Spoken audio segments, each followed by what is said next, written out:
Hey, welcome back guys, General Tony here, coming back with a brand new Clash of Clans episode. And today I was going to do something special for the second video of the day. We were actually going to do a Clash Royale video, but instead I've decided to do something which I haven't really seen done on YouTube before. So a lot of people that watch this channel are a variety of Town Hall levels, ranging from literally Town Hall 1 all the way to Town Hall 11. And what I thought I would do in this episode is something very different. I'm basically going to give you a variety of different tips and tricks that you can use every day when playing the game to kind of help you out and just help you improve. Now, I will say a disclaimer before we do start the episode, guys. Firstly, I am not the best player in this game, and I never claim to be. I only play for fun, so please do not give me any hate comments saying, Tony, you have no right to tell me these things. I'm just giving you my experience, guys. It's literally as simple as that. I fell so many times inside of war, inside of multiplayer battles, etc, etc, simply because I don't do some of these things which I know I should do, but I'm just kind of lazy and then just kind of forget to do it. So I'm going to try my best to tell you all of the best things that I could possibly tell you guys. So we're not going to waste any more time. We're going to get ourselves into the episode. If you do enjoy it and find it helpful, please feel free to leave a like and of course subscribe to the channel. So here we go guys, number one. Now I will also say, just before I do forget, sorry, these are for a variety of different Town Hall levels. Some may not apply to you, some may apply to you. Just make sure to stay tuned and watch the entire episode to see if any single one of these helps you out. Also, some of them and many of them you may already know, but once again guys, there are new players that come to the game every single day, and I thought, you know what?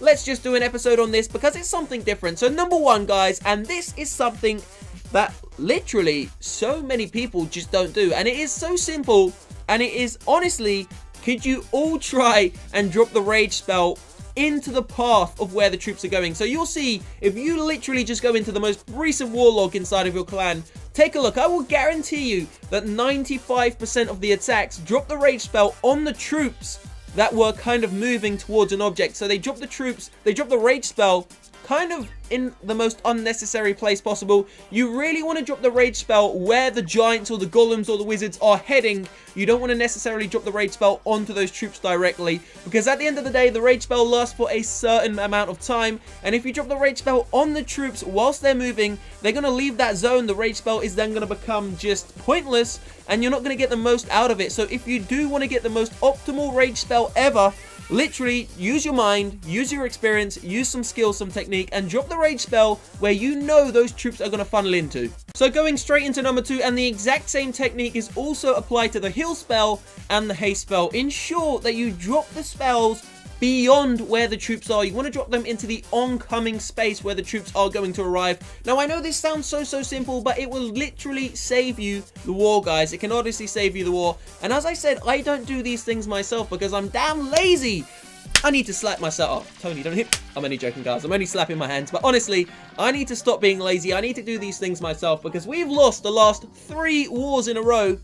And obviously it's not just down to me, but if I'd like, you know, pulled my socks up a little bit and actually knew what I was going to do, actually paid a bit more attention in the game, then we would have won the last 3 wars. But unfortunately we haven't, and it is simple as a rage spell can save your war. A heal spell can save your war. So moving on to tip number 3, guys, and once again another very simple one, and this applies massively to the new Valkyries and several other troops as well, even hog-riders, bowlers, those sorts of troops, and it is funneling. Now one thing I always do, I'm so damn impatient. I'm impatient in life in general, but I think inside of this game I'm also impatient. I just want to get in there and wreck the base, but sometimes it doesn't work like that. Sometimes you have to be patient. So when you do funnel troops, ensure you have a good amount of either golems or giants to tank. Send in the wizards. Make sure every single building within the vicinity that you think those Valkyries or those bowlers are going to go off towards is taken out. And once you've done that, only drop in one of the troops and see where that troop heads. If that troop heads into the center, then that's the sign to send in the rest of the army, and of course you have a greater chance of getting a 3-star or a 2-star. So moving on to tip number 4, and this really only applies to Town Hall 10 and Town Hall 11 because both of them have 35 trooping spaces inside of the clan castle. Now one thing that I see happen so much, and it is so frustrating to watch, and I even do it myself, once again, I will not lie to you, I do it myself, guys. Pretend you're attacking and you've got 3 golems, 2 inside of the army camps, 1 inside of the clan castle. For some reason, a lot of us tend to drop the clan castle first, which has a wizard in it and maybe even an archer. The wizard and the archer are going to get killed straight away if you drop in the clan castle golem first, because the golem's going to come out last. The wizard's going to be rendered useless. He's just going to get wasted. And the archer, man, she's gonna get one shot from an archer tower and she's pinged, she's dead, she ain't coming back alive. But if you drop down the other 2 golems first, then drop down the clan castle CC, you're gonna have an extra wizard to raid with and an extra archer. And at the end of the day, how many 99% 2 stars do you see? How many 99% 1 stars do you see? Many, guys. So that one wizard or that one archer can really save you a war. So moving on to tip number 5, and this is definitely one of the most important within the next 6 to 7 you are about to hear, and this is to be patient with your spells. Now, shout out to Lewis the Pen inside of my clan. I was watching some of his attacks earlier, and even a few other clanmates, and a lot of them are seriously patient with their spells. I mean, they know how to do an attack. In fact, it was this raid that you are about to see. Leonidas was so patient with his spells that he managed to triple star the base in a great way, guys. It was an absolutely awesome attack. So check out Leonidas' attack. You're about to see in a few moments time, he's actually going to save his 2 heal spells to the last few moments in the raid where they really mattered. I mean, if it was me raiding, I would have just kind of panicked and used them a little bit earlier, and I may have ended up getting a 2-star, which is the difference between getting the 2-star and the 3-star, guys. Save your spells, trust in your heart, you know what you're doing at the end of the day, and even if you don't, you're going to build experience and you will learn raid after raid. So moving on to tip number 6, and this only applies to the Town Hall 11s with the Grand Wardens out there, the locked and loaded Grand Wardens, and this is one of the most frustrating things once again, when they don't use the Grand Warden's ability for such a long time, they hold it for like 2 minutes into the raid.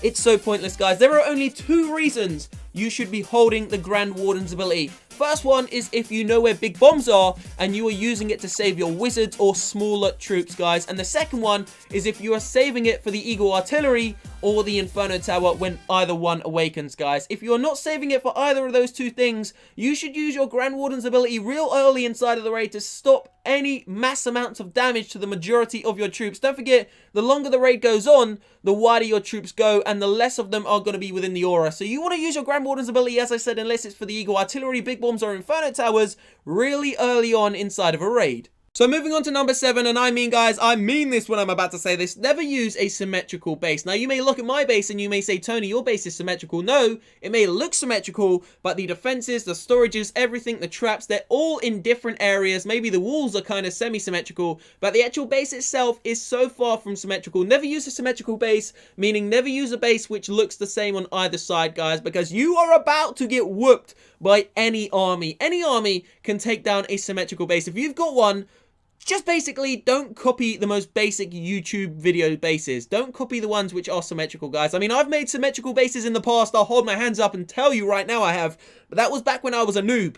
Now, I'm still a noob, but like I'm a more experienced noob. So tip number 8, I mean, I shouldn't even be saying this because it is so simple, but I've got to say it.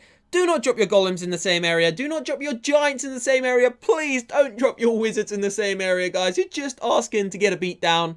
And the worst one of all is when someone drops like 30 Valkyries in the same area. I don't know if you've realized, but Valkyries are one of the most insanely powered troops inside of the game. You do not need more than 4 or 5 of them in one spot to tear down any building or defense. So dropping 30 Valkyries or 20 plus Valkyries in the same spot is just a complete waste. So straight on to tip number 9, make at least 2 penetration points if you aren't using a kill squad. So if you've already used the kill squad or you're not even using one altogether and you're going in with the main army, make sure you use at least 2 penetration points. Bring at least 5 to 6 wall breakers to ensure that your army has a decent spread. So tip number 10, and back to Town Hall 11. So a few moments ago, I told you all to use the Grand Warden's ability ASAP to save as many troops as you can.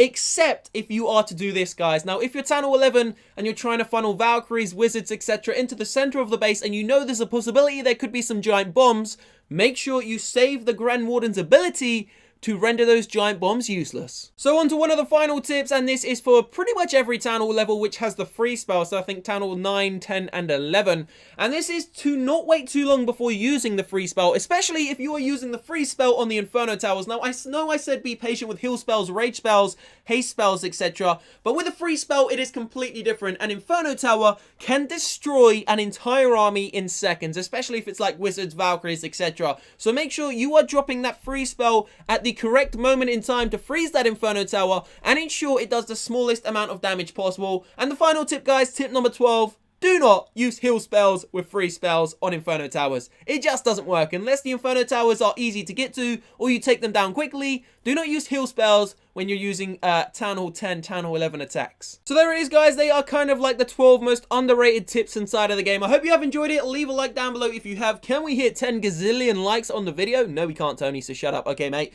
Don't forget to subscribe to the channel, guys. I will see you shortly. Peace out.